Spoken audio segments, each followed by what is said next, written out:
નમસ્કાર દર્શક મિત્રો, જીએસટીવીની વિશેષ રજૂઆત સાથે હું છું દેવાંગ। એક બાજુ ઘાતક બનતો કોરોના અને બીજી તરફ વાઘા બદલતો કોરોના। એટલા માટે કારણ કે જે મહામારી અત્યારે ભારત દેશની અંદર કોરોનાની ચાલી રહી છે, સમગ્ર વિશ્વની નજર અત્યારે ભારત ઉપર છે અને વિશ્વના દેશો ભારતની મદદ કરવા માટે પણ તત્પર છે। રેકોર્ડ બ્રેક કેસ છેલ્લા 4 દિવસથી ભારતમાં નોંધાઈ રહ્યા છે। રોજ આંકડો 3 લાખથી ઉપર જઈ રહ્યો છે। હવે ભારતની અંદર કદાચ એકાદ મહિના પહેલા આપણે આ જ મંચ ઉપરથી કોરોનાને ઓળખવા માટે થઈને એટલે કે ડબલ મ્યુટેશનની આપણે વાત કરી હતી। જે સ્ટ્રેન આવી રહ્યો હતો, બ્રિટનથી સ્ટ્રેન આવી રહ્યો હતો, બ્રાઝિલનો સ્ટ્રેન આવ્યો હતો, એ સ્ટ્રેન વિશે આપણે વાત કરી હતી। એટલા માટે કે કોરોના શું છે એને ઓળખવો જરૂરી છે।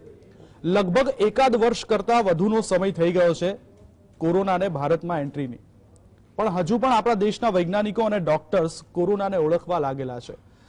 અત્યારે જે સમય ચાલી રહ્યો છે ભારત માટે ખૂબ ખરાબ સમય, એટલા માટે કારણ કે 3 લાખથી વધુ કેસ રોજ નોંધાઈ રહ્યા છે। ત્યારે ડોક્ટર્સ, વૈજ્ઞાનિક એ વિચારી રહ્યા છે કે આટલા બધા કેસ શા માટે નોંધાઈ રહ્યા છે, કોરોનાની ગતિ કેમ વધી છે।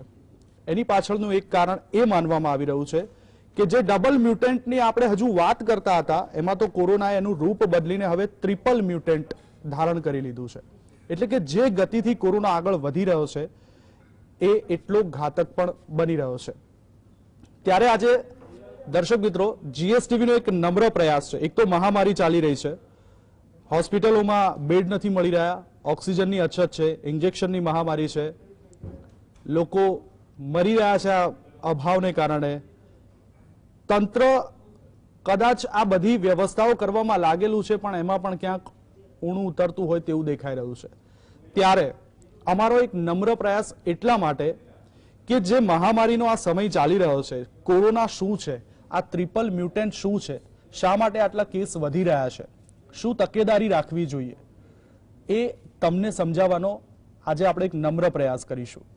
અને સાથે સાથે તંત્ર જે વ્યવસ્થા કરી રહ્યું છે એની પણ કેટલીક વાતો કરીશું। પણ સૌથી પહેલા આપણે જાણીશું વાઘા બદલતા કોરોના વિશે।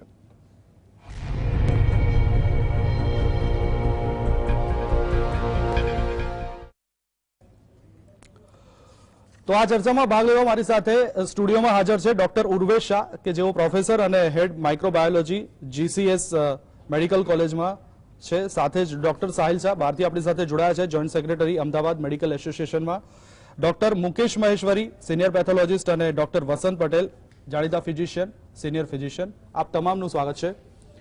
સૌથી પહેલા ઉર્વેશભાઈ આપને સ્વાગત કરીશ, કારણ કે કાર્યક્રમની શરૂઆત એ જો પ્રોફેસર અને હેડ માઇક્રોબાયોલોજી અને આજે આપણો જે વિષય છે કદાચ એને સંલગ્ન આપનેથી આપણે શરૂઆત કરીએ, કારણ કે આ જ મંચ ઉપરથી લગભગ 1.5 મહિના પહેલા આપણે ડબલ મ્યુટન્ટ વિશે વાત કરી હતી। હવે આજે આપણે વાત કરવી છે ટ્રિપલ મ્યુટન્ટ વિશે। તો શું છે આ ટ્રિપલ મ્યુટન્ટ અને કેટલો ઘાતક નીવડી શકે? સૌપ્રથમ તો આપણે દેવાંગભાઈ જે વેરિયન્ટ વર્ડ જે અત્યારે થોડા સમયમાં જે પ્રચલિત થયો છે, તો વાયરસમાં વેરિયન્ટ હોવું એ કોઈ અસામાન્ય બાબત નથી। આજથી લગભગ 21 વર્ષ પહેલા હું એમડી માઇક્રોબાયોલોજી ભણતો હતો, તે વખતે અમે વાંચતા હતા કે રાઇનો વાયરસ એ આપણને કોમન કોલ્ડ કરે છે, જે શરદી કરે છે, એના મોર દેન 100 ટાઈપ્સના એન્ટીજેનિક વેરિયન્ટ્સ છે। ઇવન પોલિયો વાયરસની અંદર પણ 3 વેરિયન્ટ્સ છે। એટલે વાયરસમાં વેરિયન્ટ્સ હોવું એ સ્વાભાવિક છે। હવે આ વેરિયન્ટ શું છે એના વિશે થોડીક પહેલા માહિતી આપી અને પછી એની થોડી બાયોલોજીકલ અને એપિડેમિયોલોજીકલ ઇફેક્ટ વિશે આપણે વાત કરીશું। વેરિયન્ટ એટલે એક સ્વરૂપ બદલાયેલો નવો જે વાયરસ ઉભો થાય એને આપણે વેરિયન્ટ્સ કહેવાય। આ વેરિયન્ટ્સ કેવી રીતે ડેવલપ થાય છે? તો એ ડેવલપ થાય છે મ્યુટેશનથી। હવે મ્યુટેશન એટલે શું એની આપણે વાત કરીએ તો આપણે જે તમે કીધું કે મહિના પહેલા ડિસ્કશન કરતી વખતે મેં એ વાત કહી હતી કે એપ્રોક્સિમેટલી 29,000 જેટલા બેઝ પેરનો આરએનએ વાયરસ છે કોરોના વાયરસ, જે 9,600 જેટલા ડિફરન્ટ એમાઇનો એસિડ જે સિન્થેસાઇઝ કરે છે। એમાઇનો એસિડ એટલે પ્રોટીનનો એક બેઝિક યુનિટ। 9,600 જેટલા એમાઇનો એસિડ સિન્થેસાઇઝ કરે છે અને એમાંથી વાયરસના ડિફરન્ટ ટાઈપના પ્રોટીન બને છે, જેવા કે સ્પાઇક પ્રોટીન છે, ન્યુક્લિક એસિડ છે, એન્વેલોપ, મેટ્રિક્સ, આરડીઆરપી, અમુક નોન સ્ટ્રક્ચરલ પ્રોટીન, આ ડિફરન્ટ ટાઈપના પ્રોટીન્સ બને છે। આ 9,600 એમાઇનો એસિડમાંથી કોઈ એક એમાઇનો એસિડમાં ચેન્જ થાય એને કહેવાય મ્યુટેશન। ફોર એક્ઝામ્પલ, આપણે આ જે L452R જે B1.617 ની અંદર જે મ્યુટેશન આવ્યું છે L452R, એનો મતલબ શું કે 452 નંબરની પોઝિશન પર જે એમિનો એસિડ છે, જે પહેલા એલ ટાઈપનો હતો એટલે કે લ્યુસીન ટાઈપનો હતો, એ બદલાઈને હવે આર ટાઈપનો એટલે કે આર્જિનિન ટાઈપનો થયો. એટલે એક એમિનો એસિડમાં ચેન્જ થયો એટલે કે મ્યુટેશન. એટલે આવા એક અથવા તો અનેક મ્યુટેશનની સાથે જે વાયરસનું નવો સ્વરૂપ આવે એને આપણે વેરિયન્ટ્સ કહીએ છીએ.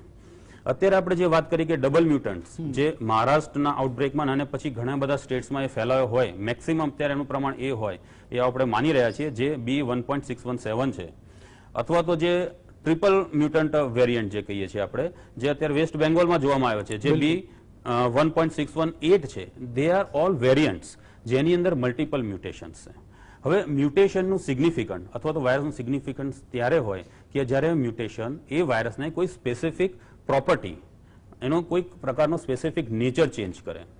ફોર એક્ઝામ્પલ E484Q જે આ 617 વેરિયન્ટ્સમાં છે અને E484K જે 618 વેરિયન્ટમાં છે, આ મ્યુટેશનથી વાયરસની જે ઇન્ફેક્શન કરવાની કેપેસિટી, ઇન્ફેક્ટિવિટી વધે છે.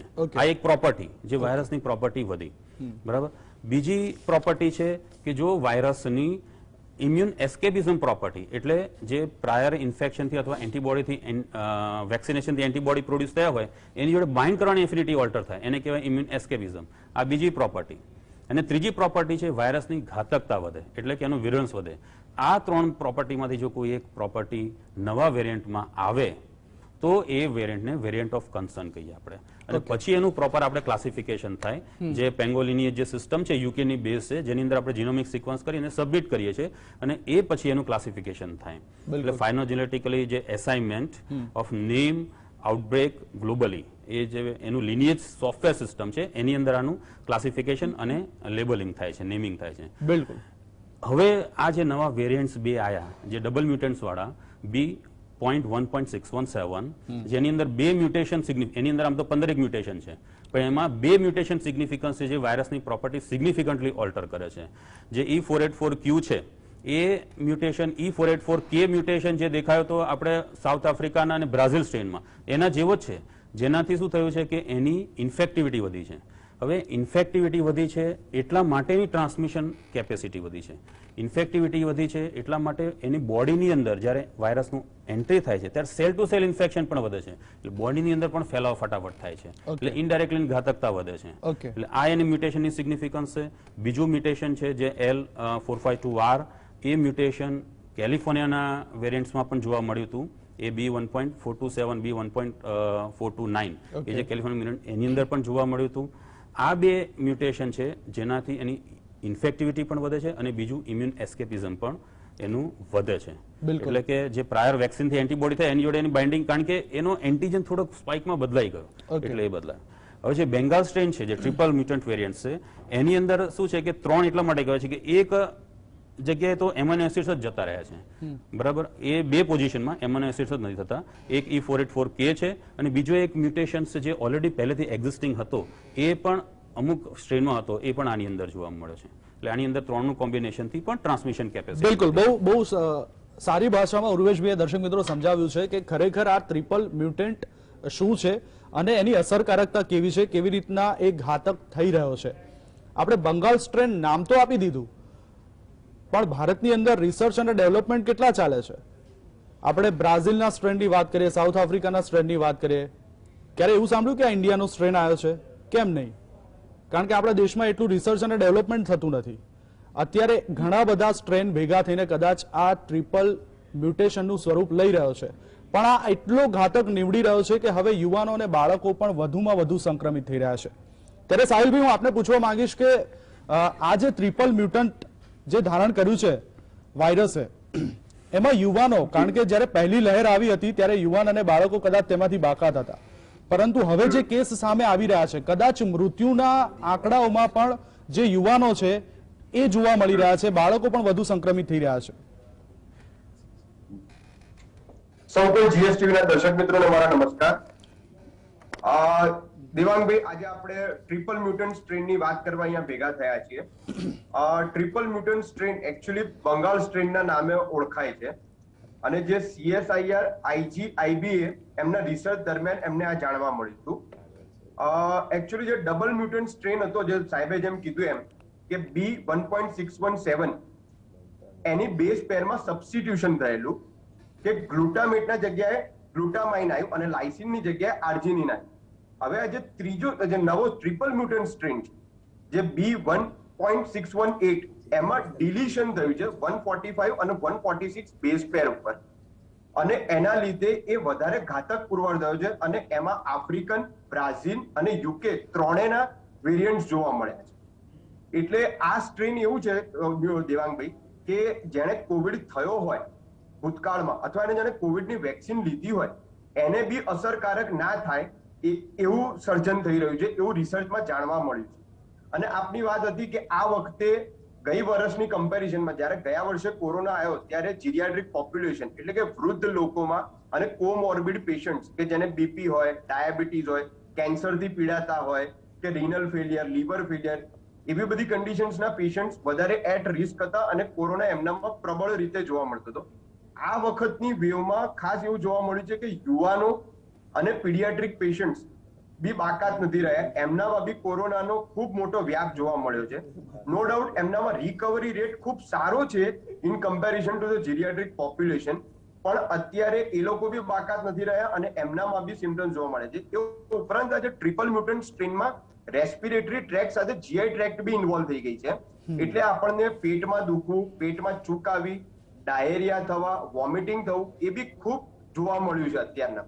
અને આ ટ્રિપલ મ્યુટન્ટ સ્ટ્રેન બંગાળની સાથે સાથે નોર્થ ઈસ્ટમાં બહુ પ્રિવેલન્ટ છે હાલમાં.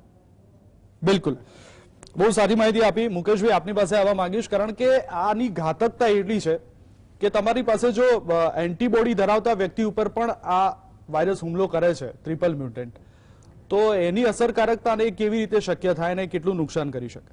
દેવાંગભાઈ, સૌથી પહેલા તો જીએસટીવીને આપણે અભિનંદન આપીએ કે ટ્રિપલ મ્યુટન્ટ વિશે તમે જાગૃતતા ફેલાવવા માટે એક પ્રોગ્રામ કરી નાખ્યો. અને ઉર્વેશભાઈએ અને સાહિલે જે વાત કરી ત્યાંથી આપણે આગળ વધારીએ તો વાયરસ મ્યુટેશન શા માટે કરે એક આપણે સાદી ભાષામાં સમજવું પડશે કે વાયરસને પોતાનો સર્વાઈવલનો પ્રશ્ન હોય. કારણ કે તમે એન્ટીવાયરલ ડ્રગ આપો, તમે વેક્સિન લઈ લો, આ બધું કરો તો વાયરસ પછી કઈ રીતે સર્વાઈવ થાય? તો વાયરસ એ માટે શું કરે કે જ્યારે ડબલિંગ થતો હોય ને ત્યારે વાયરસને પોતાનું બ્રેઇન ના હોય, એટલે ડબલિંગ થતી વખતે કોઈક પાર્ટ છૂટો પડી જાય, બીજી જગ્યાએ લાગી જાય, કોઈ પાર્ટ કાયમ માટે ગુમ થઈ જાય. જે ઉર્વેશભાઈએ કહ્યું કે 145-46 નંબર પરથી 2 અમીનો એસિડ ગુમ થઈ ગયા અને ડિલીશન કહેવાય. અને વાયરસની એક હિસ્ટ્રી હોય છે કે જ્યારે જ્યારે એમાં ડિલીશન થાય, એકલા ડિલીશન, ત્યારે હંમેશા વાયરસ ખૂબ ઘાતક બની જાય. અને એટલે જ આ વાયરસ ખૂબ ઘાતક નીકળે એવી પૂરેપૂરી શક્યતા છે. અને આ વાયરસ ભવિષ્યમાં કદાચ ઇન્ડિયાની નંબર 1 સ્ટ્રેન બની જાય તો પણ નવાઈ નહીં એવું જાણકારો અને નિષ્ણાતો કહી રહ્યા છે. એટલે એક આ બહુ મોટી વસ્તુ છે. હવે આમાં આપણે ક્યાં ચૂક કરી ગયા એ બહુ મહત્વનું સમજવાનું પાસું છે. 5મી ઓક્ટોબરે સૌથી પહેલા મહારાષ્ટ્રમાં આ સ્ટ્રેન પકડાયો, જે ડબલ મ્યુટન્ટ આપણે જેને કહીએ છીએ ત્યારે, બરાબર છે. પરંતુ આપણા દેશના કોઈ રિસર્ચ મોડેલ કે એવી કોઈ સંસ્થાઓ નથી કે જે આને વારંવાર ચેક કરે કે ભાઈ આમાં કેટલા કેસીસમાં આવી રહ્યો છે અથવા આને રોકવા માટે શું કરવું જોઈએ. જાન્યુઆરી સુધી કોઈ પણ પગલાં ના લેવાયા. જાન્યુઆરીમાં આપણે ઇન્સાકોગ નામની સંસ્થા બનાવવામાં આવી, ઇન્ડિયન SARS-CoV-2 જીનોમિક સિક્વન્સિંગ એક સંસ્થા બનાવવામાં આવી અને એમાં 10 લેબોરેટરી બનાવવામાં આવી અને 10 લેબોરેટરીને કામ સોંપવામાં આવ્યું. અને આપણા પ્રધાનમંત્રીશ્રીએ એવું કહી દીધું કે ભાઈ 5% લોકોનું સિક્વન્સિંગ કરો. પણ આપણે હજુ સુધી આપણું દુર્ભાગ્ય છે કે આપણે 1% લોકોનું પણ સિક્વન્સિંગ નથી કરી શકતા. અને જ્યારે આપણે 1 લાખ હતું ત્યારે જ નતા કરી શકતા, હવે 3.5 લાખ થઈ ગયા. એટલે એ આપણા માટે ખૂબ અઘરું બનતું જાય છે. અને જ્યાં સુધી તમે સિક્વન્સિંગ નહીં કરો ત્યાં સુધી નવા વેરિયન્ટ તમે નહીં પકડી શકો. આ ટ્રિપલ વેરિયન્ટ પકડાયો છે, પણ ટ્રિપલ વેરિયન્ટમાંથી પછી ક્યારે ચોથો વેરિયન્ટ, 5મો વેરિયન્ટ ક્યારે આવશે આપણે નથી જાણતા. અને જ્યાં સુધી વેરિયન્ટ આવતા રહેશે ત્યાં સુધી આપણા માટે તકલીફો વધતી જ રહેશે. કારણ કે આ ટ્રિપલ વેરિયન્ટમાં એવું છે કે ઇમ્યુન એસ્કેપ ખૂબ છે. એટલે જે લોકોએ વેક્સિન લીધેલી છે એ લોકોને પણ થાય છે. સદભાગ્ય એટલું સારું છે કે વેક્સિનની અસરકારકતા ઓછી થાય છે પણ 0 નથી થઈ ગઈ. એટલે જેને ઇન્ફેક્શન થાય છે એને ડિસીઝ માઇલ્ડ થાય છે અને એ જલ્દી સારા થઈ જાય છે અને હોસ્પિટલાઇઝેશનની કદાચ જરૂર નથી પડતી, આઈસીયુની જરૂર નથી પડતી, એને ડેથ નથી થતા. એટલે એ એક જમા પાસું વેક્સિનનું છે. અને આપણા વેક્સિનના ઉત્પાદકોએ અત્યારથી એના માટેની તૈયારી ચાલુ કરી દીધી છે, જેને ટ્વીક કહેવામાં આવે છે. અમારા શબ્દો અમારી ભાષામાં ટ્વીક કહેવામાં આવે. તો વેક્સિનને ટ્વીક કરવી પડશે એવી એમની તૈયારી ચાલુ કરી દીધી છે. અને આ બંને વેક્સિનો આપણે રિકોમ્બિનન્ટ ટેકનોલોજી વાળી હોવાથી આમાં ટ્વીક કરવી સહેલી પડશે. એટલે આ તરત જ વહેલી થઈ જશે ટ્વીક કરવાની વેક્સિનને. પરંતુ સૌથી મોટામાં મોટો મુદ્દો એ છે કે આ ડબલ વેરિયન્ટ આવે, ટ્રિપલ વેરિયન્ટ આવે તો આપણે એને રોકવા કઈ રીતે? સૌથી મોટા પણ તમે જ્યારે વેક્સિનની વાત નીકળી છે તો મુકેશભાઈ વચ્ચે રોકું છું, એવા પણ સમાચાર આવ્યા જ્યારે ટ્રિપલ મ્યુટન્ટ જ્યારે સમાચાર વહેતા થયા કે ભાઈ આ ઘાતક સ્વરૂપ ધારણ કરી લીધું છે, ટ્રિપલ મ્યુટન્ટ વાળો વાયરસ છે, તો એવું સામે આવ્યું કે આપણી જે એક વેક્સિન છે કોવેક્સિન એ આની સામે આપણને રક્ષણ આપી શકશે. તો બીજી એક રસી આપણી કોવિશિલ્ડ છે. તો સવાલ અહીંયા એ આવીને લોકોના મનમાં ઉભો થયો, તો એનું શું? કારણ કે અહીંયા ગુજરાતમાં તો લગભગ મોટા ભાગના લોકોએ કોવિશિલ્ડ લીધેલી છે. આ જે તારણ છે ખોટું છે. કોવિશિલ્ડ વાળાએ પોતાના લેબોરેટરી પરીક્ષણમાં એવું ડિક્લેર કરી દીધું છે ઓલરેડી કે અમારી વેક્સિન પણ અસરકારક છે જ. બરાબર છે, અસરકારકતા બંને વેક્સિનની ઓછી થશે. પેલી હોલ વાયરસ વેક્સિન છે એ 100% વાત સાચી છે, પણ બંને વેક્સિનનો મેઇન ભાગ આપણે બચાવવાનો છે સ્પાઇક પ્રોટીન. અને મોટા ભાગની જે વેક્સિનો બનેલી છે દુનિયાભરમાં, એ ફાઇઝરની હોય, મોડર્નાની હોય, જોન્સનની હોય કે આપણી હોય, બધી સ્પાઇક પ્રોટીન પર બની છે. સ્પાઇક પ્રોટીન થી જ આપણે બચવાનું છે કે વાયરસ પૂંછડીથી નથી જોડાવાનો.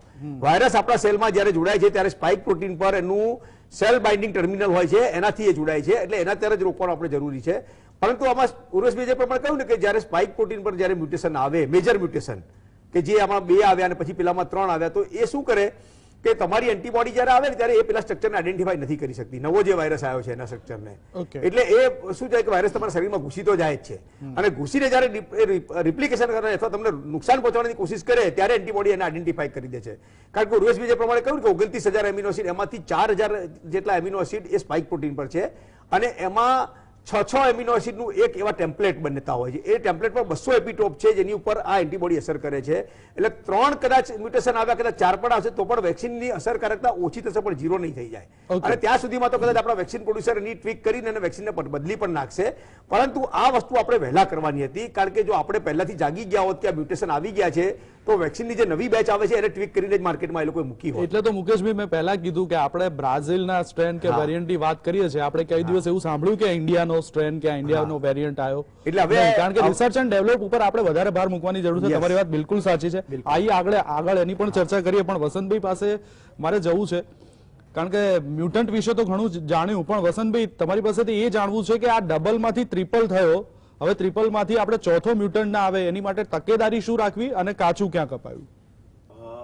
ચોક્કસથી જે વેક્સિન આપણે એસ્ટાબ્લિશ કરી રિસર્ચ, અને એમાં જે આપણે ભારત દેશ તરફથી જે ફાસ્ટ જે રિસર્ચ કંપની હતી R&D, સિરમ ઇન્સ્ટિટ્યૂટ, કોવેક્સિન માટે જે ભારત બાયોટેક, એ લોકોમાં ભારત સરકારે કંઈક મોટું ઇન્વેસ્ટ કરવાની જરૂર હતી ભારત દેશ માટે અને ભારતના નાગરિકો માટે, અને વેક્સિનનો મોટો જથ્થો એ લોકો પાસેથી પરચેસ કરી લેવાનો હતો.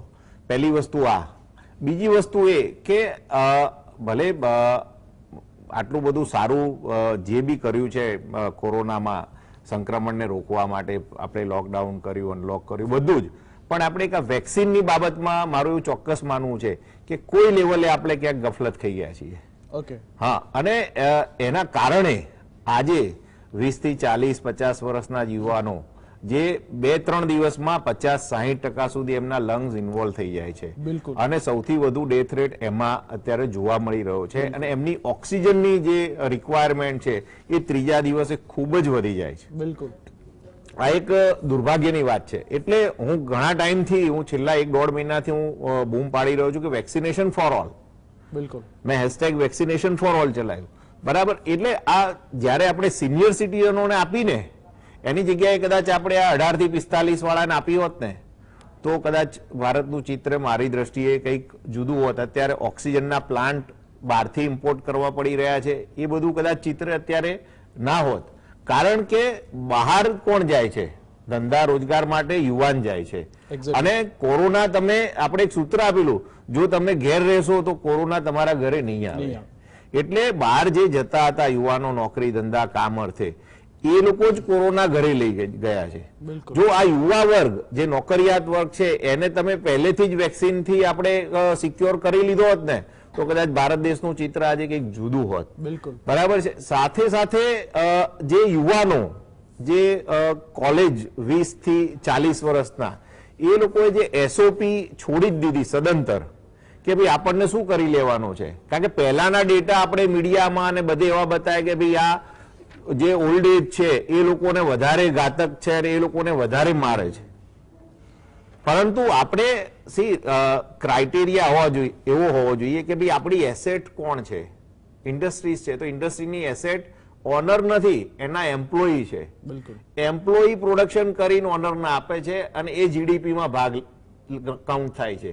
એટલે આપણે એસેટને ક્યાંક ના ક્યાંક ભૂલી ગયા હતા આજે વેક્સિનેશનના પ્રોગ્રામમાં. બિલકુલ, કઈ ભૂલ્યા ભટક્યા પણ ફરી પાછા આવી આવી ગયા. ગયા અને પહેલી મે થી આપણે વેક્સિનેશન વસંતભાઈ, બીજું એ પણ કહેવાનું કે જો પહેલેથી 18 વર્ષ કર્યું હોત તો જે વેક્સિનની વચ્ચે તંગી જોવા મળી, ઘણા રાજ્યોએ બૂમો પાડી કે અમારે વેક્સિન નથી મળતી, અથવા તો વેક્સિનનો જે બગાડ થઈ રહ્યો છે, એવું બગાડ વિશે તમને કહું એટલે એ કદાચ એવા અવાજો પહેલા ઉઠ્યા હોત. પણ એક વાત તમારી બિલકુલ સાચી છે કે કાચું ક્યાં કપાયું, કારણ કે હંમેશા આપણે છે ને સુપર સ્પ્રેડરના રૂપમાં હંમેશા આપણે ફેરિયાઓને ના, જોયા ના, કે ચોક્કસથી. શાકભાજી વાળો સુપર સ્પ્રેડર બની રહ્યો છે કે દુકાન વાળો બની રહ્યો છે.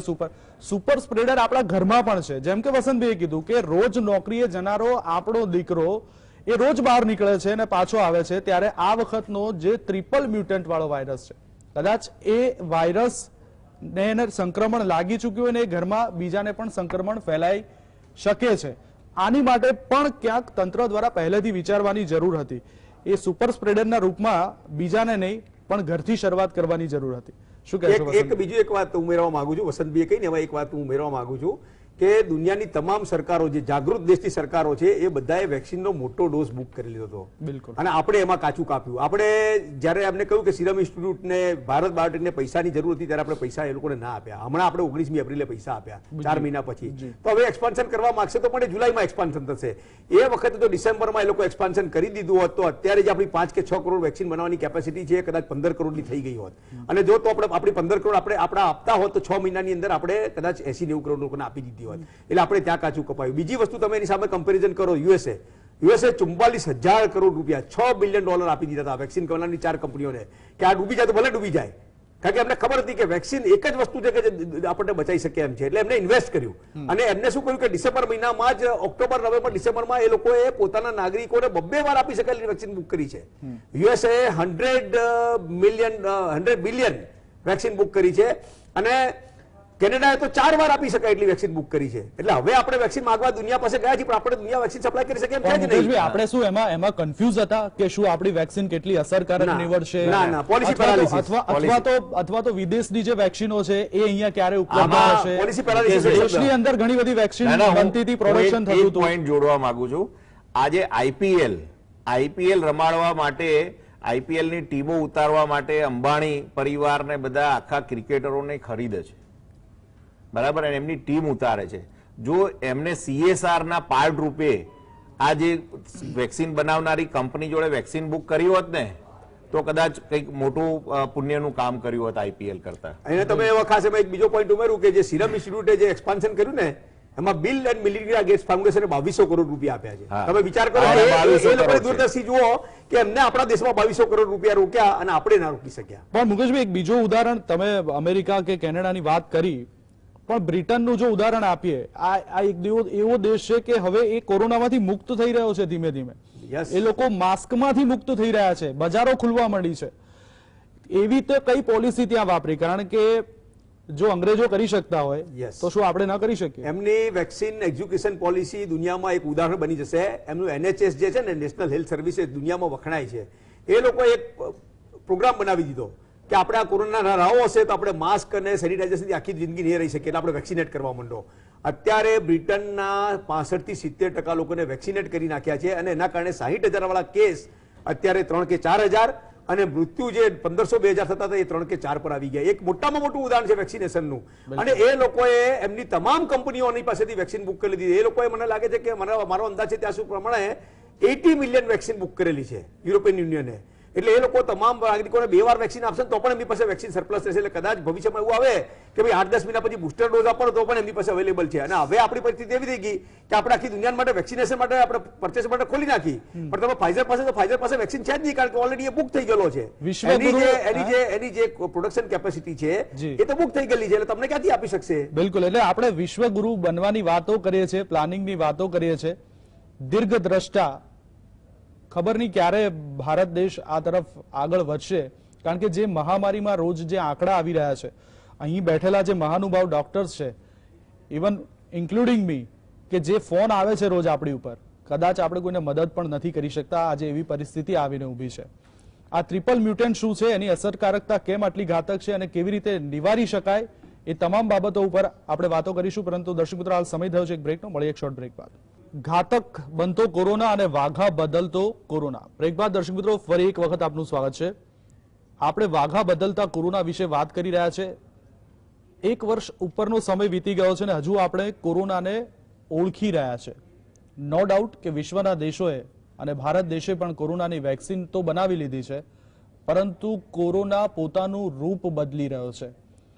એ ઘાતક બનતો જઈ રહ્યો છે અને એની ઘાતકતા અત્યારે આપણે કેટલી નિવારી શકાય તેના ઉપર આપણે ચર્ચા કરી રહ્યા છે.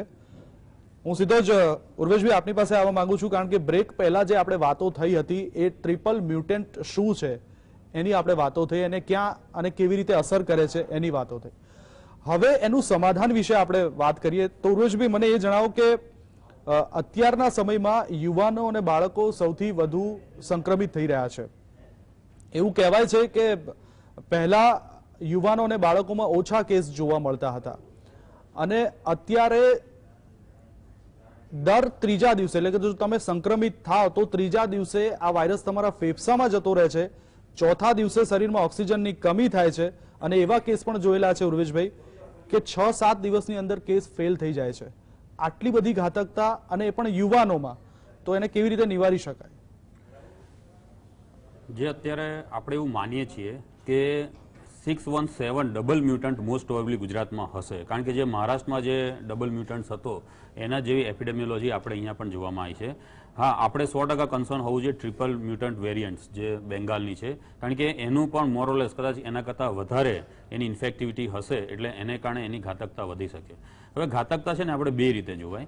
મ્યુટેશન જ્યારે ન્યુક્લિયોકેપ્સિડ જીનમાં અથવા તો એના કોઈ નોન સ્ટ્રક્ચરલ જીનમાં હોય તો એ ડાયરેક્ટલી એની ઘાતકતા વધારે છે, કે જેને કારણે કાં તો એ એક્સેસિવ ઇમ્યુન સ્ટિમ્યુલેશન કરે અથવા તો કોગ્યુલોપેથી કરે.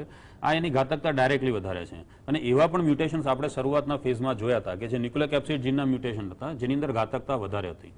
આની ઇનડાયરેક્ટલી આની જે વિરુલન્સ વધી રહ્યું છે એ છે એની ઇન્ફેક્ટિવિટી વધવાને કારણે, કે જેને કારણે શું થાય છે કે જ્યારે વાયરસ બોડીમાં એન્ટર થાય છે ત્યારે એ સેલની અંદર એની એસી રિસેપ્ટર 2 સાથે બાઇન્ડિંગ કેપેસિટી ખૂબ જ વધી જાય છે, એવીડીટી ખૂબ વધી જાય છે. એટલા માટે સેલની અંદર પણ ફાસ્ટ જાય છે, એનું રેપ્લિકેશન ફાસ્ટ થાય છે, અને સેલ ટુ સેલ પણ એનું રેપ્લિકેશન ખૂબ ફાસ્ટ થાય છે. એટલા માટે શું થાય કે વાયરસ બોડીની અંદર પણ ખૂબ જ ઝડપથી ફેલાય છે. અને એટલા જ માટે શોર્ટ પિરિયડની અંદર જે કેસમાં લંગ ઇન્વોલ્વમેન્ટ થાય ત્યારે તમે જોઈ શકો છો કે શોર્ટ પિરિયડની અંદર એને ઓક્સિજનની રિક્વાયરમેન્ટ થાય છે. બિલકુલ. સાથે વાયરસ બોડીની અંદર ખૂબ જલ્દી અને ઝડપથી અને ઘણો વધારે પ્રમાણમાં ફેલાય છે. એટલા માટે ડ્યુરેશન પણ એનો લોંગ હોય છે, ડિઝીઝનું ડ્યુરેશન. આજે એવું બને કે ફીવર પહેલા એવું હતું કે કદાચ જે લોકોને માઇલ્ડ ટુ મોડરેટ થતું ત્યારે 3-4 દિવસનો ફીવર હતો, હવે તો 7-7, 8-8 દિવસના ફીવર જોવા મળે છે. બિલકુલ. કારણ કે એનું વાયરસનું મલ્ટિપ્લિકેશન પણ ખૂબ વધારે થતું હોય છે. હવે આને કારણે જ્યારે આપણે ઘાતકતા જ્યારે વધે છે ત્યારે હવે તમે બીજી વાત કરી કે લંગ ઇન્વોલ્વમેન્ટ, તમારો જે બીજો કે જેની અંદર મોર્ટાલિટી વધવાને કારણે જ્યારે લંગ ઇન્વોલ્વમેન્ટ થાય છે ત્યારે એની મોર્ટાલિટી વધે છે. અને એ કેસે એ મોસ્ટ પ્રોબેબલી હજુ પણ મિડલ એજ અથવા તો ઓલ્ડ એજમાં જોવા મળે છે. યંગસ્ટર્સમાં પહેલા કરતાં શું ફરક છે તો ચિલ્ડ્રન્સમાં એવું હતું કે પહેલા ઇન્ફેક્શન થતું હતું પણ એ સિમ્પ્ટોમેટિક થતું હતું, જ્યારે હવે જે ચિલ્ડ્રનમાં ઇન્ફેક્શન થાય છે એ માઇલ્ડ સિમ્પ્ટોમેટિક થાય છે. એની અંદર ફીવર પણ ડેવલપ થાય છે અને ફીવર થોડોક લોંગ સમય પણ રહે છે.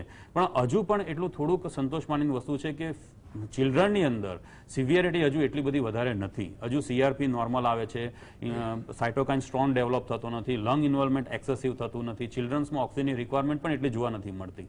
એટલે ફીવર થાય છે, ચિલ્ડ્રન ઇન્વોલ્વ થાય છે, પણ સિમ્ટમ્સ માઇલ્ડ સિમ્ટમ્સ ડેવલપ થાય છે. એવું નથી કે પહેલા નતા થતા, પહેલા થતા હતા પણ એ સિમ્ટોમેટિક થતા હતા. અને કદાચ પહેલા થોડા ચિલ્ડ્રન એટલા માટે પણ થતા હશે કે તે સમયે લોકડાઉન હતું અને ચિલ્ડ્રનનું બહાર જવાનું પણ ઘણું રેસ્ટ્રિક્ટેડ હતું, જેના પ્રમાણમાં અત્યારે ચિલ્ડ્રનનું એક્સપોઝર પહેલાના પ્રમાણમાં વધ્યું છે. ઉર્વેશભાઈ, કદાચ આપણે 1.5 મહિના પહેલા જ્યારે ડબલ મ્યુટન્ટ વિશે વાત કરતા હતા ત્યારે કદાચ એવી પણ વાત અને એવો સવાલ લોકોના મનમાં પણ થઈ રહ્યો છે કે વાયરસ જેટલો સંક્રમિત થાય, જેટલો સ્પ્રેડ થાય, એટલી ઘાતકતા એની નબળી થાય. એ આ ટ્રિપલ મ્યુટન્ટમાં કદાચ એને ખોટું સાબિત કરીને બતાવ્યું. હા, એટલે ઘાતકતા, જો મેં તમને પહેલા પણ કીધું કે જે ઘાતકતાનો જે મેઇન જે પોર્શન છે એના બોડીમાં ડાયરેક્ટલી ઇફેક્ટ કરે ન્યુક્લિયોકેપ્સિડ અથવા તો એના જે બીજા નોન સ્ટ્રક્ચરલ પ્રોટીનમાં ચેન્જ કરીને, એવું તો આમાં જોવા મળ્યું જ નથી. આ ખાલી વધારે સ્પ્રેડ થઈ અને એની ઇફેક્ટ વધારે વર્તાઈ રહી છે. બાકી તમે જુઓ તો પહેલા જેટલા કોગ્યુલોપેથી કેસીસ જોવા મળતા હતા, એના ડી ડાયમરના કેસીસમાં જેટલો રાઇઝ જોવા મળતો હતો એટલું અત્યારના પ્રમાણમાં નથી. જેટલો સાયટોકાઇન સ્ટોર્મ પહેલાના કેસીસમાં થતું એટલું અત્યારે નથી. અત્યારે શું વધારે સિવિયરિટી છે તો લંગ ઇન્વોલ્વમેન્ટ સિવિયર છે, નિમોસાઇટ્સ ખૂબ ડેમેજ થાય છે, લંગ ડેમેજ થાય છે અને એને કારણે બ્રેથલેસનેસ અને ઓક્સિજનની ડિમાન્ડ વધે છે. એટલે અત્યારની જે મોર્ટાલિટી છે એ રીઝનથી છે, નોટ બીકોઝ ઓફ સાયટોકાઇન. અમુકમાં થાય છે પણ એ number of cases proportion cases પહેલા કરતા ઘણા ઓછા છે. પાકા સર્વેમાં છેલ્લી જો વાત કરીએ ઉર્વેશભાઈ, તો પહેલાના કરતા અત્યારે મૃત્યુદર વધ્યો છે એટલી ખબર પડે. મૃત્યુદરના પ્રમાણ કહીશ કે મૃત્યુદર ખરેખર નથી વધ્યો. હા, આંકડો વધ્યો છે, મૃત્યુનો આંકડો વધ્યો છે, પણ મૃત્યુદર કદાચ પહેલા કરતા ઓછો છે અને રિકવરી રેટમાં પણ ફેર પડ્યો છે. હા, એકચ્યુઅલી રિકવરી રેટમાં એવું છે કે હોસ્પિટલ સ્ટે લોંગ છે પહેલાના કરતા, કારણ કે ઓક્સિજનની જે ડિમાન્ડ ડેવલપ થાય છે એ ઘણા બધા કેસીસમાં ડેવલપ થાય છે અને લોંગ ટર્મ માટે રહે છે. બાકી મૃત્યુદર કદાચ પહેલા 2% હતો, અત્યારે 1% એપ્રોક્સિમેટલી. એનો આંકડો તો મને બહુ એક્ઝેક્ટ ખબર નથી, પણ મૃત્યુદર તો ઓછો થાય. હા, પણ બહુ જ લોકો સંક્રમિત થયા. તમે માનો તો પહેલા કરતા ઓલમોસ્ટ 10 ટાઈમ્સ વધારે કેસીસ થશે આ વખતે આ વેવમાં, અને એને કારણે એના પ્રમાણમાં મૃત્યુનો આંકડો જુઓ તો દર ઓછો લાગશે. મૃત્યુની સંખ્યા 100% વધારે છે. અત્યારે સ્ટાર્ટિંગ સ્ટેજ ઉપર કદાચ એ આપણને વધારે લાગી પણ શકે, આગળ જતા એમાં ઘટાડો થઈ શકે. પણ સૌથી મહત્વની વાત સાહિલભાઈ એ છે કે જો આ ટ્રિપલ મ્યુટન્ટ આ જે વેરિયન્ટ આપણને જોવા મળી રહ્યો છે, તો એઝ અ ડોક્ટર આપને ખબર હતી, આપ મેડિકલ એસોસિએશન સાથે પણ જોડાયેલા છો, તો આગોતરું આયોજન માટે કોઈ વ્યવસ્થા નહીં? કારણ કે જે રીતના આ મ્યુટન્ટ અસર કરી રહ્યો છે, સીધું ફેફસા ઉપર અસર કરી રહ્યો છે, એના કારણે ઓક્સિજનની અછત અત્યારે દેખાઈ રહી છે, લોકો આમ તેમ ભટકી રહ્યા છે ઓક્સિજનના બાટલા માટે. તો આવી પરિસ્થિતિનું નિર્માણ કેમ થયું, એની પાછળ કોણ જવાબદાર? સાદી ભાષામાં કહું છું કે વાયરસ જેટલો વધારે રેપ્લિકેટ થાય ને એટલો જ વધારે મ્યુટેટ થતો હોય છે. આ વખતે આ જે ટ્રિપલ મ્યુટેશનમાં ડિલિશન્સ થયા છે 3 જગ્યાએ, 2 જગ્યાએ બેઝ પેર ઉપર, અને એમાં આફ્રિકાનો, બ્રાઝિલનો અને યુકેના મ્યુટેશન્સ બધા જોવા મળ્યા છે. અત્યારે આ સ્ટ્રેન મોરલેસ બેંગાલ બાજુ વધારે જોવા મળી રહ્યું છે. ચોક્કસપણે ભારત આખું આમાં કાચું રહ્યું છે. આપણે બધાને સૌ એવું થયું હતું કે કોરોના જતો રહ્યો છે, કોરોનાનો કોઈ સ્ટ્રેન આપણી વચ્ચે છે જ નહીં, બહુ લાઇટલી બધા લેવા માંડ્યા હતા, કોઈ એસઓપી નું પાલન નતું થતું. સાહેબે બી જેમ કીધું એમ કે આપણું યુવા ધન કામ ધંધા રોજગાર માટે બહાર માઇગ્રેટ થતું હોય, લોકોને એકબીજાને મળવાનું થતું હોય, એ બધું એકદમ બજાર આખું ખુલી ગયું હતું, આખું ભારત એકબીજા માટે ઓપન થઈ ગયું હતું, અનલોકના બધા ફેઝિસ પતી ગયા હતા, એટલે લોકો બહુ કેરફ્રી થઈ ગયા હતા. પ્લસ આખા ભારતમાં ચૂંટણીઓનો માહોલ આવી ગયો હતો, એ ઉપરાંત મેચો રમાવા લાગી હતી, એટલે લોકો એક જગ્યાએ એકઠા થવા માંડ્યા અને એના લીધે આ સ્પ્રેડ એટલો બધો રેમ્પન્ટ થઈ ગયો છે કે એની કોઈ કલ્પના બહાર નથી. એના લીધે જ અત્યારે અમારે લોકડાઉનની માંગણી કરવી પડી રહી છે. અમારા એસોસિએશને સાહિલભાઈ તમને કોન્ટ્રા નથી કરતો, પણ તમે જે કીધું, કદાચ મારી સાથે કોઈ રાજકીય પ્રવક્તા બેઠા હોત તો એવું કહેત કે બ્રાઝિલમાં કઈ મેચો રમાઈ હતી, બ્રાઝિલમાં કઈ ચૂંટણીઓ આવી હતી, અમેરિકામાં કઈ ચૂંટણીઓ આવી હતી, તો કેમ કેસ વધ્યા? કેસમાં વધવાનું કારણ દેવાંગભાઈ ચોખ્ખું છે કે લોકો આજે હું ધારો કે એસિમ્પ્ટોમેટિક છું, કેરિયર છું, મને ખ્યાલ નથી, હું બીજાને મળવા જાઉં છું, હું એને સ્પ્રેડ કરું છું, ઇન ટર્ન એ બીજાને સ્પ્રેડ કરે છે. એટલે ટૂંકમાં SMS નું પાલન ના થાય, વેક્સિનેશન ના થાય, તમારી ઇમ્યુનિટી ડાઉન હોય, આ બધા ફેક્ટર્સ નું સમન્વયના લીધે આ સ્થિતિ ઊભી થઈ છે. ચોક્કસપણે વેક્સિનેશન ફોર ઓલ ની વાતચીત જેમ સાહેબે કરી હતી એમ પહેલેથી જ કરવા જેવું હતું, અને હજી બી શરૂઆત કરી દેવી જોઈએ, જે 1 મે થી થઈ રહી છે, સારી બાબત છે. જેટલાને મળે, અને હું તો સૌને અપીલ કરું છું કે સૌ આગળ વધીને વેક્સિનેશન લે, અને સાથે સાથે અત્યારે જે ઓક્સિજનેશનના પ્લાન્ટની વાત છે એ બી વધારવા જોઈએ, અને લોકોને જે અત્યારે હાલાકી પહોંચી રહી છે, ઓક્સિજન મળી નથી રહ્યો, કેમ કે અત્યારે જેટલા દાખલ થઈ રહ્યા છે એમાંથી 60 થી 70% લોકોને, એ પછી યુવા હોય કે વૃદ્ધ હોય, દરેકને ઓક્સિજનેશનની જરૂર પડી રહી છે. એટલે પૂરતી માત્રામાં ઓક્સિજન, રેમડેસિવિરના ઇન્જેક્શન મળી રહે તો આપણે આ જે અત્યારે જેટલા દાખલ થયા છે એ લોકોને સારી રીતે ટ્રીટ કરી શકીશું, એવી અમારી માંગણી એસોસિએશન ઘણા ટાઈમથી કરી રહી છે, અને અમારું એસોસિએશન એના માટે પ્રયત્ન બી પૂરેપૂરા કરી રહી છે. કેમ કે જ્યારે ગયા વર્ષે પીપી કિટ શું હતું ને એ લોકોને નથી ખબર ને, ત્યારે અમારું એસોસિએશન આગળ આવીને એનું વિતરણ કરેલું, લોકોને માસ્ક, સેનિટાઈઝર નું વિતરણ કરેલું, સાથે સાથે આના જનજાગૃતિ માટે અઢળક કાર્યક્રમો કર્યા હતા, કરતા રહ્યા છે, કરતા રહીશું. સાહિલભાઈ, ઘણી બધી વાતો આ છેલ્લા 1.25 વર્ષમાં બદલાઈ છે. આપણો દેશ કદાચ 1.25 વર્ષ પહેલા પીપી કિટ બનાવતો નહોતો, અત્યારે એક્સપોર્ટ કરતો થઈ ગયો છે. રેમડેસિવિર ઇન્જેક્શનની આપણે વાત કરી કે કદાચ જો આ બધી વસ્તુ આપણી પાસે હોત તો આપણે ઘણી બધી જિંદગીઓ બચાવી શક્યા હોત, પણ સવાલ એ છે કે હજુ આપણી પરિસ્થિતિ એવી છે કે આપણે દર્દીઓને દાખલ પણ નથી કરી શકતા હોસ્પિટલની બહાર. ઘણી હોસ્પિટલ્સ તો મેં એવી જોઈ છે કે બહાર લોબીમાં અથવા તો ગ્રાઉન્ડમાં લોકો સારવાર લેતા નજરે પડી રહ્યા છે. એટલે ક્યાંક હજુ આરોગ્ય ક્ષેત્ર ઉપર વધારે ફોકસ કરવાની જરૂર છે. મુકેશભાઈ, આપની પાસે હું આવવા માંગીશ, કારણ કે જે ઘાતકતા દેખાઈ રહી છે આ ટ્રિપલ મ્યુટન્ટની, એ ટ્રિપલ મ્યુટન્ટની ઘાતકતાને લઈને ખબર હતી કે વિશ્વની અંદર આ સ્વરૂપ બદલી રહ્યું છે કોરોના. ભારતમાં પણ કદાચ એની શરૂઆત તમે કીધું એમ કે ઓક્ટોબરથી થઈ ચૂકી હતી. તો પછી આપણું આરોગ્ય ક્ષેત્રે આટલી બધી કચાશ કેમ રાખવામાં આવી? સૌથી પહેલામાં પહેલી વસ્તુ તમે જે કહી ને એ પોઈન્ટ પર આપણે આવવું પડશે કે રિસર્ચ એન્ડ ડેવલપમેન્ટ. આપણે ત્યાં રિસર્ચ એન્ડ ડેવલપમેન્ટના નામે બહુ જ ઓછી સંસ્થાઓ છે અને જે સંસ્થાઓ છે એ પૂરતી નથી, કારણ કે આપણો 135 કરોડની વસ્તીનો દેશ છે. આપણે ત્યાં એપિડેમિયોલોજીસ્ટ જે અને પ્રિવેન્ટિવ સોશિયલ મેડિસિનના માણસો જે હોય એ લોકોએ બહુ પહેલેથી ફોરકાસ્ટ કરી દીધી, ફેબ્રુઆરી મહિનાથી ફોરકાસ્ટ કરી દીધી હતી કે સેકન્ડ વેવ આવી રહ્યો છે અને ખૂબ ઘાતક નીવડશે. પરંતુ સરકારની ઉદાસીનતા કહો કે પછી થોડી બેદરકારી કહો, જે હોય એના પર બહુ લક્ષ ના લેવાયું અને 21મી તારીખે તો એવું ડિક્લેર કરી દેવામાં આવ્યું કે આપણે કદાચ કોરોના પર વિજય લઈ લીધો છે. અને 7મી તારીખે 7મી માર્ચે તો આપણા હેલ્થ મિનિસ્ટરે એવું કહ્યું કે this is a end game. બરાબર છે, એટલે બધા લોકો ખુશ થઈ ગયા કે ભાઈ એન્ડ ગેમ, હવે તો કોરોના ગયો, મરી ગયો, પતી ગઈ વાત. પણ એ ટાઈમ હતો કે જ્યારે આપણે તૈયારી કરવાની હતી, એ ટાઈમ હતો જ્યારે આપણે આપણી હોસ્પિટલને અપગ્રેડ કરવાની હતી, એ ટાઈમ હતો કે જ્યારે આપણે આઈસીયુ વધારવાના હતા, એ ટાઈમ હતો કે જ્યારે આપણે ઓક્સિજનના પ્લાન્ટ બનાવવાના હતા. બિલકુલ. ઓક્ટોબર મહિનામાં પ્રધાનમંત્રીના પીએમ કેર ફંડમાંથી 161 પ્લાન્ટ બનાવવાનો એક મંજૂરી મળી હતી અને એ બહુ જ મામૂલી રકમ 200 કરોડ રૂપિયામાં બનવાના હતા. બિલકુલ. પણ તમને સાંભળીને દુઃખ થશે કે હજુ સુધી ફક્ત 33 જ પ્લાન્ટ બન્યા છે. ઉત્તર પ્રદેશ જ્યાં અત્યારે ઓક્સિજનની સતત તંગી સર્જાઈ છે ત્યાં એક પણ પ્લાન્ટ બન્યો, 14 સેન્સર એક પણ નથી બન્યો. એટલે આપણે કામના એનાઉન્સમેન્ટમાં આપણે નંબર 1 રહ્યા અને આજે પણ 551 નું તો કર્યું જ પાછું. એટલે એનાઉન્સમેન્ટ કરવાથી નથી થતું, વાત એક્ઝિક્યુશનની વાત છે અને પ્રોએક્ટિવ બનીને કરવાની વાત છે. આમાં કેવું છે કે તમે કોઈ પણ પ્લાન મૂકો ને એ મહત્વનું નથી, પ્લાનિંગ કરવાનું મહત્વનું છે. એનું પછી પ્લાનિંગ કરીને એક્ઝિક્યુટ કરવાની હોય. એટલે જો આપણે 161 પ્લાન્ટ અત્યારે હોત ને તો આપણે આજે ઓક્સિજનની તંગી અત્યારે આપણે ભોગવી રહ્યા કદાચ ના ભોગવી પડી હોત. અને આપણને એ પણ ખબર પડી ગઈ હતી માર્ચ મહિનાની શરૂઆતમાં કે કેસીસનો ડબલિંગ રેટ બહુ ફાસ્ટ થઈ રહ્યો છે.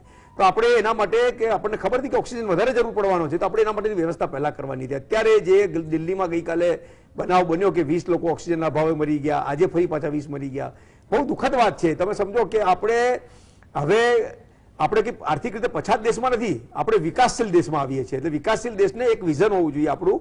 અને આપણે ત્યાં સૌથી મોટામાં મોટી તમે કોઈ હેલ્થ ઇન્ફ્રાસ્ટ્રક્ચર ખૂબ લેકિંગ છે. આપણે ત્યાં મેડિકલ કોલેજોમાં ટીચર્સ પૂરતા નથી, આપણે ત્યાં ડોક્ટર્સ પૂરતા નથી. હવે આપણે ખાલી મેડિકલ કોલેજ વધારી દઈશું તો આપણી સંખ્યા નથી, આપણો પ્રોબ્લેમ સોલ્વ નથી થવાનો. આપણે મેડિકલ કોલેજમાં આપણું હેલ્થ ઇન્ફ્રાસ્ટ્રક્ચર એટલું બધું નબળું છે કે કોઈને ઇન્જેક્શન આપવું હોય તો પણ વહીવટી અધિકારીને પૂછીને આપવું પડે, ડોક્ટરને ખબર નથી પડતી એમાં. ના, એટલે એ વાત પર પણ આપણે આવું છું કે આ વસ્તુ એ જે સરકારી અધિકારીઓના હાથમાં જે કંટ્રોલ છે ને એ અમને સમજવાની જરૂર છે કે એ લોકો વહીવટ માટે છે, એક્ઝિક્યુશન માટે. આમાં તો ડોક્ટરને પૂછવાનું હોય કે રેમડેસિવિર આપવું તો એને કોને આપવું, કઈ માત્રામાં આપવું અને કયો ઇન્ડિકેટર છે એ ડોક્ટરને નક્કી કરવા દો. એ સરકારી અધિકારીઓને નક્કી નહીં કરે. હવે આપણે ટાસ્ક ફોર્સે હમણાં એની ગાઈડલાઈન મૂકી, બહુ સારી વાત કરી કે ટાસ્ક ફોર્સે મિટિંગ કરીને નક્કી કર્યું કે આટલા લોકોને આપવાનું, તો આ પહેલા કરવાનું હતું, તો આપણે અફડાતફડી ના થઈ હોત. અત્યારે કોર્પોરેશન વસંતબી તો ટ્રીટિંગ ફિઝિશિયન છે, એમને ખબર છે, હવે એમને રોજ પેલું ફોર્મ ભરીને આપવું પડે છે કે આટલા માટે દર્દી દાખલ છે ને બીજી દિવસે કોર્પોરેશન આપી જાય છે, તો આ એજ્યુકેશન પહેલા કરવાનું હતું. એટલે પ્રોએક્ટિવ જે ગવર્મેન્ટ હોય છે ને ત્યાં પ્રોબ્લેમ નથી થતો. અત્યારે દેશમાં તામિલનાડુ અને કેરાલામાં મિનિમમ અફડાતફડીનો માહોલ છે. મિનિમમ તમારે જુઓ તો ડેટા સ્ટડી કરો. વસંતભાઈ, ડેટાથી યાદ આવ્યું કે જ્યારે રિસર્ચ કરતો હતો ત્યારે હમણાં ગઈકાલે ખબર પડી કે આપણા દેશની અંદર ઓક્સિજનની કમી છે. આપણે બહારથી સંસાધનોને અત્યારે વસાવી રહ્યા છે. ઓક્સિજન રાખવાની જે ટેન્ક આવે છે, ક્રાયોજેનિક ટેન્ક એને કહે છે. દર્શક મિત્રો, નવાઈ લાગશે કે આપણા દેશની અંદર એ ક્રાયોજેનિક ટેન્કની સંખ્યા કેટલી છે?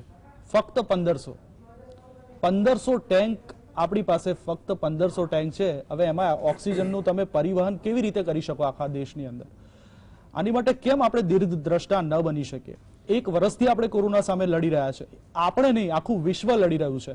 અને આપણી કરતા પહેલા પણ વિશ્વના ઘણા દેશોની અંદર કોરોનાએ પોતાના સ્વરૂપો બદલ્યા છે, એની ઘાતકતા ત્યાં જોવા મળી છે. તો કેમ આપણે ત્યાંથી ન શીખ્યા? અને જ્યારે આપણને તરસ લાગી ત્યારે જ આપણે કૂવો ખોદવાનો.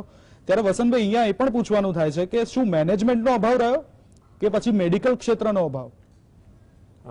ચોક્કસથી અભાવ એ અધૂરી માહિતી અને અણઘડ વહીવટ, આ બે વસ્તુ ગુજરાતમાં જે કોરોનાનું જે ડિઝાસ્ટર થયું અને પ્રજા રસ્તામાં મરી રહી છે, એમ્બ્યુલન્સમાં મરી રહી છે, ઓક્સિજનના અભાવે મરી રહી છે.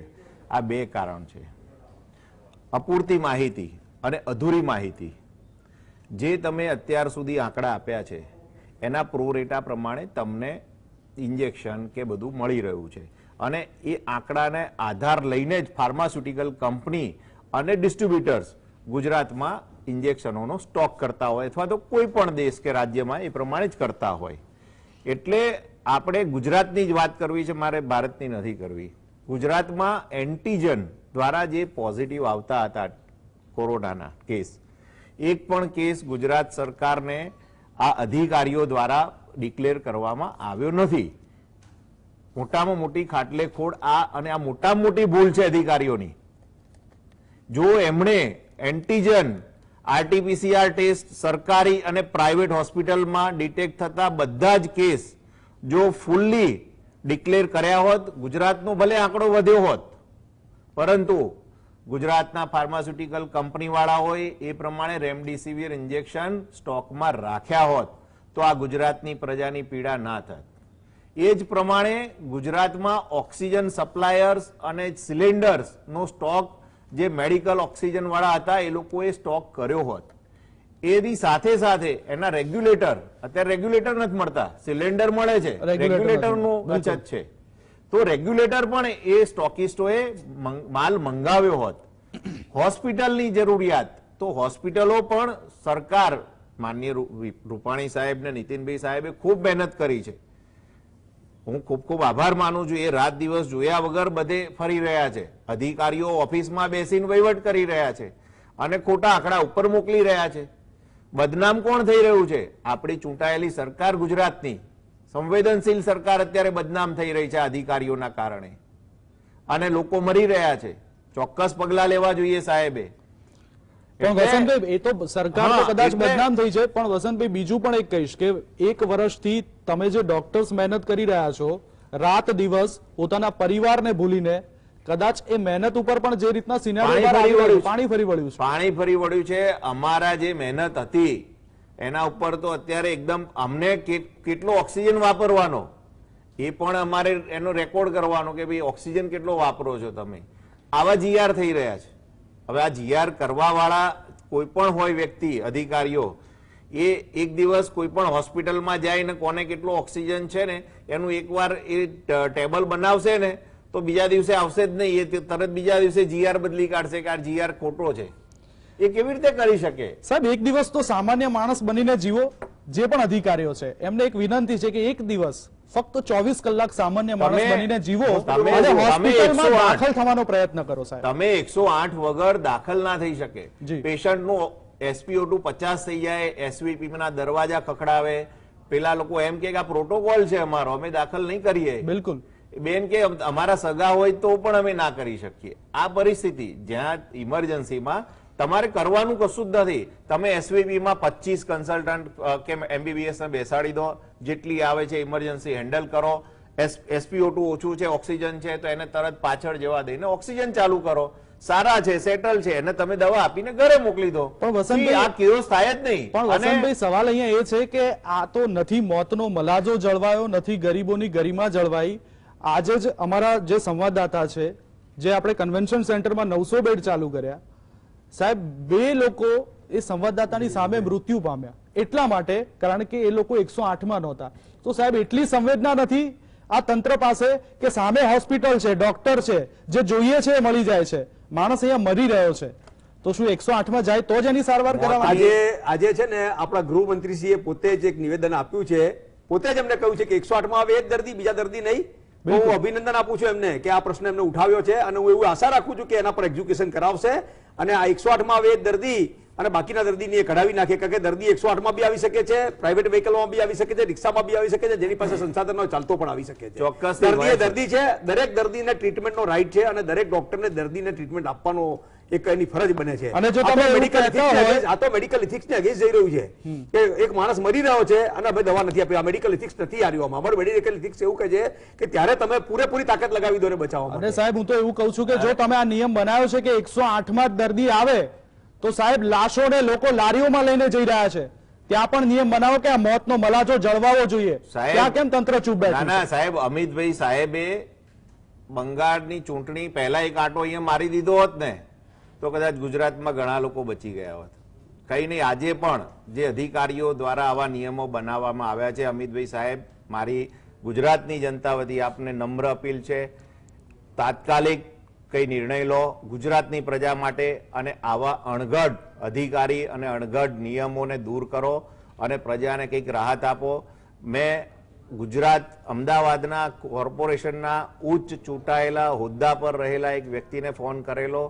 એમને એ પણ નારાજગી સાથે રજૂઆત કરી એમને કે સાહેબ અમારા હાથમાં નથી, અમે કશું કરી શકીએ તેમ નથી. માટે હવે આપ શ્રી ગુજરાતમાં આવ્યા છો અને અમદાવાદ અને ગુજરાતનું ખૂબ જ ધ્યાન રાખ્યું છે અત્યાર સુધી, તો હવે ત્વરિત પગલાં લો અને આનો કંઈક નિકાલ લાવો અને ગુજરાતની પ્રજાને કંઈક આમાંથી મુક્તિ આપો, એવી મારી પ્રજા વતી આપને નમ્ર અપીલ છે. બિલકુલ, એટલે ક્યાંક મેનેજમેન્ટ એનો પણ અભાવ છે, એની ઉપર પણ ફોકસ કરવાની જરૂર છે. પણ હું ઉર્વેશભાઈ પાછો આપની પાસે આવું છું. એક ટેકનિકલ પ્રશ્ન જે લોકોના મનમાં ઉભો થઈ રહ્યો છે, એ સવાલ આપને પૂછવો છે કે આપણે 1 વર્ષ પહેલા જે કોરોના જોયો એના લક્ષણો અલગ હતા, પછી ડબલ મ્યુટેન્ટ આવ્યો એના લક્ષણો અલગ છે, હવે ટ્રિપલ મ્યુટેન્ટ વિશે આપણે આજે ચર્ચા કરી રહ્યા છે, એના લક્ષણો અલગ છે. સવાલ એ છે કે 1 વર્ષ પહેલા આપણે જે કીટથી ટેસ્ટિંગ કરતા હતા, કીટ તો એની એ જ છે, પણ એના મ્યુટન્ટ એના પ્રકારો બદલાયા છે, એનું સ્વરૂપ બદલાયું છે. તો શું આ બદલાયેલા સ્વરૂપ એ જૂની કીટોમાં આવે છે? શું તમે રેપિડ ટેસ્ટ કરાવો તો એમાં ટ્રિપલ મ્યુટન્ટ વાળો કોરોના પકડાય? તમે RT-PCR માં શું આ પકડાય છે? તમે સીટી સ્કેન કરાવો તો શું એમાં આવે છે? એમાં કેટલું વેરિયન્ટ જોવા મળતું હોય છે? આ બહુ ઇમ્પોર્ટન્ટ ક્વેશ્ચન પૂછ્યો, કારણ કે જ્યારે આપણે વેરિયન્ટ્સની વાત કરી ત્યારે 2-3 વસ્તુ માટે કાયમ છે ને વોટ્સઅપના મેસેજ મિસગાઈડ કરતા ફરતા જ રહેતા હોય છે. એ તો પહેલેથી મિસગાઈડ કરે છે, ઘણા બધા મેસેજ મિસગાઈડ કરતા હોય છે. એમાં આ 2 વસ્તુ ક્લેરિફાઈ કરવાની જરૂર હતી. પહેલી વસ્તુ હતી કે જે તમે ક્વેશ્ચન પૂછ્યો RT-PCR ની કીટ, તો એક બેઝિક વસ્તુ એ છે કે જે આપણે જે ડબલ મ્યુટન્ટ અને ટ્રિપલ મ્યુટન્ટ સ્ટ્રેન જે આઈડેન્ટિફાઈ કર્યા એ શેમાંથી કર્યા? તો જે RT-PCR પોઝિટિવ હતા અને એ RT-PCR પોઝિટિવ સેમ્પલ્સને જીનોમિક સિક્વન્સીસની લેબોરેટરીમાં મોકલ્યા અને પછી એની સિક્વન્સિંગ કરીને આઈડેન્ટિફાઈ કર્યા. એટલે એ તો RT-PCR પોઝિટિવ છે જ અને આવે જ છે. એટલે RT-PCR ની કીટથી આ ડાયગ્નોસ, આ વેરિયન્ટ્સ એસ્કેપ થાય છે અને આઈડેન્ટિફાઈ થતા નથી, એ વાત એકદમ ખોટી છે. RT-PCR જે પહેલા ગોલ્ડ સ્ટાન્ડર્ડ હતું એ અત્યારે જે ગોલ્ડ સ્ટાન્ડર્ડ છે. કારણ કે ઘણી વખત અમે એ પણ સાંભળ્યું છે કે વોટ્સઅપમાં જોયું છે કે RT-PCR હવે નેગેટિવ આવે છે એટલા માટે બેટર કે તમે CT સ્કેનથી ડાયગ્નોસિસ કરો. CT સ્કેન એ ડાયગ્નોસ્ટિક મેથડ નથી, એ પ્રોગ્નોસ્ટિક માટે જરૂર પડે ત્યારે ડોક્ટર કે ત્યારે પણ ઉર્વેશભાઈ, આપણે જ્યારે ડબલ મ્યુટન્ટ વિશે વાત કરી હતી તો લગભગ એવું હતું કે જે S જીનોમ છે એમાં એના ઉપર જ આવું. કારણ કે નોર્મલી કોઈ પણ લેબોરેટરી જ્યારે RT-PCR નું ટેસ્ટિંગ કરે ત્યારે 2, 3 કે 4 જીનને ટાર્ગેટ કરીને આઈડેન્ટિફાઈ કરે, એને મલ્ટીપ્લેક્સ PCR કહેવાય. અને જ્યારે તમે 2 જીન કરો, E જીન જો S જીન ઇન્વોલ્વ કરતા હો તો RDRP ને પણ સાથે ઇન્વોલ્વ કરવો જ પડે અને E જીનને પણ ઇન્વોલ્વ કરવો પડે. E, S અને RDRP જીન ઇન્વોલ્વ કરો તો પોસિબલ છે કે કોઈક મ્યુટેશનથી S જીન આઈડેન્ટિફાઈ ના થાય પણ E ને RDRP થાય. હા, અમુક મ્યુટેશનમાં એવું પણ થાય કદાચ RDRP ડિટેક્ટ ના થાય તો એની અંદર E અને S પણ થઈ શકે, E જીન પોઝિટિવ આવી શકે. બીજા એ ઉપરાંત છે ORF જીન, એક ત્રીજો છે ન્યુક્લિયોકેપ્સિડ જીન. તો આવા 2 કે 3 મિનિમમ E અને RDRP રાખી અને જો તમે એ જીનને આઈડેન્ટિફાઈ કરતી કીટ, હવે મેજોરિટી કીટ્સ તમે જોવા જાઓ તો એની અંદર એ ઇન્ક્લુડેડ હોય જ છે. એટલા જ માટે હું તમને કહું છું કે RT-PCR થી ડાયગ્નોસ્ટિક થવાનો ચાન્સીસ નથી. હા, એક જીન જો ઓલ્ટર આવે, નેગેટિવ આવે, બાકીના 2 જીન પોઝિટિવ આવે તો આપણા માઇન્ડમાં 100% ક્વેશ્ચન્સ થાય કે એ કદાચ મ્યુટન્ટ હોઈ શકે. બાકી RT-PCR થી સ્કીપ નહીં થાય. RT-PCR ની સેન્સિટિવિટી 80% છે, 70 to 80%. એનું રીઝન એ છે કે જ્યારે સેમ્પલ લેવામાં આવે ત્યારે સેમ્પલ સાઇટ ઉપર જો વાયરસ ના હોય તે RT-PCR થી પકડાવાના નથી.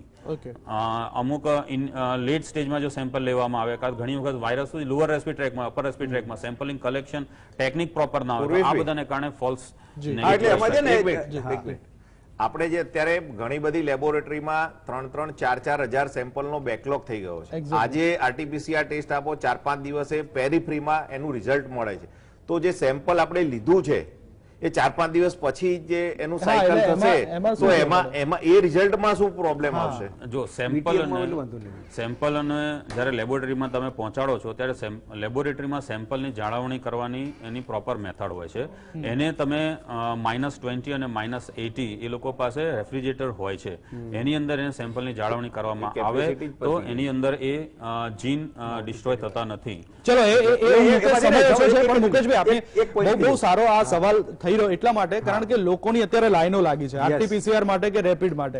હવે એ લોકોને ટેસ્ટના રિઝલ્ટ મળી રહ્યા છે 2 દિવસ પછી, 3 દિવસ પછી, 4 દિવસ, જેવી લેબોરેટરી, જેટલી મોટી લેબોરેટરી. હવે સવાલ એ છે કે એમની પાસે શું આવી કેપેસિટી છે કે આ સ્ટોર કરી રાખવાના જે સેમ્પલ લીધા છે કે પછી એમ જ ધનાધન આપી દે? એક બહુ મોટો મહત્વનો પ્રશ્ન કર્યો કે કેપેસિટી બહાર ગઈ છે મોટાભાગની લેબોરેટરીઓ.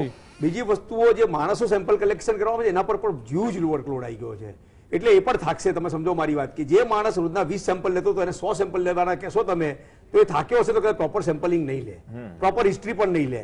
અને ઉર્વેશભાઈએ કહ્યું ને એ પ્રમાણે કાં તો પહેલો દિવસ સિમ્ટમ નો હોય અને કાં તો 8મો દિવસ હોય ત્યારે વાયરસ નીચે જતો રહ્યો હશે. તો એવા કન્ડિશનમાં આરટીપીસીઆર કોરોના હોવા છતાં પણ નેગેટિવ આવશે, પણ એના મતલબ આરટીપીસીઆર સ્કીપ કરે એવું નથી. પણ હા, એન્ટીજન ચોક્કસ સ્કીપ થશે કારણ કે એન્ટીજન જે છે એની અંદર એસ એન્ટીજનનું ખૂબ મોટું પ્રમાણ છે એન્ટીબોડીનું. એટલે એન્ટીજન ટેસ્ટ નેગેટિવ આવવાની શક્યતા જે 50% એનાથી પણ નીચે જઈ શકે છે. એટલે જેટલા બને એટલા એન્ટીજનમાં ધારો કે નેગેટિવ આવે છતાં સિમ્ટમ હોય તો આરટીપીસીઆર કરાવો, અને જરૂર પડે અને સિમ્ટમ હોય તો જ તમે સીટી સ્કેન કરાવો. બાકી સીટી સ્કેન એ પ્રાઇમરી ડાયગ્નોસ્ટિક મેથડ નથી. ઉર્વેશભાઈ બહુ પોઈન્ટ સાચો કહો છો, પણ દરેક લેબોરેટરી ઓવરવર્ક અને ઓવરબર્ડનથી પીડાઈ રહી છે, એટલે માણસો પણ થાકશે, મશીનો પણ થાકશે. એટલે એ વસ્તુ બિલકુલ છે કે ભાઈ એમાં ફોલ્સ નેગેટિવ આવવાના ચાન્સીસ વધારે છે. બિલકુલ, એટલે સમયનો અભાવ છે, પણ સાહિલભાઈ છેલ્લે 1/2 મિનિટ આપું છું. આ ટ્રિપલ મ્યુટન્ટ વિશે આજે આપણે જે વાતો કરી છે, એની ઘાતકતા વિશે વાતો કરી છે, જો હવે એનાથી બચવું હોય તો લોકો માટે શું મેસેજ? લોકો માટે એ જ મેસેજ છે કે ભાઈ SMS નું પાલન કરે. હાલની કન્ડિશન જોતા સરકાર લોકડાઉન આપે, અમે તો માંગણી કરી છે તો બહુ સારું છે, ના આપે તો સેલ્ફ લોકડાઉન કરે. અત્યારના 1 મે થી જે વેક્સિનેશન ચાલુ થઈ રહ્યું છે એમાં સૌ કોઈ આગળ આવીને વેક્સિનેશન કરાવે અને લોકોને પ્રોત્સાહન કરે કે વેક્સિનેશન કરે, અને એના લીધે બહુ મોટો ફાયદો થશે આપણને આ ચેન તોડવામાં. એટલે મારી નમ્ર અપીલ છે સૌ કોઈ નગરજનોને, વેક્સિનેશન કરાવો, SMS નું પાલન કરો. અત્યારે ખૂબ જો તમને સિમ્ટમ્સ દેખાય તો તાત્કાલિક ટેસ્ટ કરાવો, એને પ્રોલોંગ ના કરો. તાત્કાલિક તમારા ફિઝિશિયન, પલ્મોનોલોજીસ્ટ નો સંપર્ક કરો અને ટ્રીટમેન્ટનું આગળ પાલન કરો. બિલકુલ. ચલો, હું વસંતભાઈ આપને 30 સેકન્ડ આપું છું, શું કહેશો? ચોક્કસથી લોકડાઉન પહેલો ખૂબ જ જરૂરી વસ્તુ છે. જીડીપીની ચિંતા કર્યા વગર હું અહીંથી સમગ્ર દર્શક મિત્રોને એક મારી અપીલ છે, તમારા ઉદ્યોગપતિ ધંધાવાળા બોલાવે અને 15 દિવસ તમે નહીં જાઓ તો તમારો પરિવાર ચોક્કસ બચશે. અત્યારે આ વાયરસની ઘાતકતા ખૂબ જ વધુ છે. આવનારા સમયમાં આનાથી પણ વધુ આંકડા આપણને જોવા મળશે. જો તમે તમારા પરિવાર સાથે ઘરમાં રહેશો તો જ સુરક્ષિત રહી શકશો. ઘરથી બહાર કોઈએ દૂધ, શાકભાજી, ફળ સિવાય ક્યારેય બહાર નીકળવું નહીં, એવું મારી બધાને નમ્ર અપીલ છે. ભલે તમારા કારખાનાવાળા બોલાવશે કે ધંધાવાળા બોલાવશે, તમારી જગ્યાએ બીજો કોઈ નોકરી કરવા જવાનું નથી અને રાખી બી નહીં શકે. 15 દિવસ તમારી જે બચત હોય એમાંથી ઘર ચલાવજો, એવી મારી નમ્ર અપીલ છે. તો તમે તમારા પરિવારને, પોતાની જાતને કોરોનાથી બચાવી શકશો. બિલકુલ. તો દર્શક મિત્રો, જે ટ્રિપલ મ્યુટન્ટની વાતો હતી એ જે આપણે કરી છે કે આ ટ્રિપલ મ્યુટન્ટ વાયરસ કેટલો ઘાતક છે, બહુ સરસ માહિતી અહીં ઉપસ્થિત મહાનુભાવોએ, એક્સપર્ટ્સે આપી છે. હવે અહીંયા આપણી જવાબદારી છે કે આપણે આ મહામારીમાં આપણું યોગદાન કેટલું આપી શકીએ. આપણે કરવાનું છે શું? ફક્ત SMS નું પાલન કરવાનું છે અને જરૂર ન હોય તો ઘરની બહાર નથી નીકળવાનું. ફક્ત આટલો જ સહકાર આપણે તંત્રને આપવાની જરૂર છે અને ત્યારે જ આપણે આ મહામારી સામે જીત મેળવી શકીશું. વહેલા ચર્ચામાં ભાગ લેવા માટે થઈને ઉર્વેશભાઈ, સાહિલભાઈ, મુકેશભાઈ અને વસંતભાઈ, આપ તમામનો આભાર. દર્શક મિત્રો, ચર્ચામાં ત્યાર બસ આટલું જ. વધુ સમાચાર અને અપડેટ માટે આપ જોતા રહો GSTV. નમસ્કાર.